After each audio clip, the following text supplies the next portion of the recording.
we're very pleased about the decision that is part of a landmark energy reform project over here in Malta, where we're now abandoning heavy fuel oil as our only source of energy manufacturing, and we're transferring this to gas, to LNG.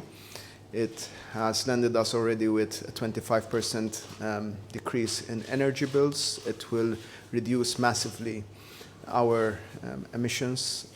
It will be part, and it is part of the Energy Union project, which within the medium term, within the next 7 years or so, will see us part of the European gas network with an additional pipeline, with a pipeline where we will join the European gas network with Italy.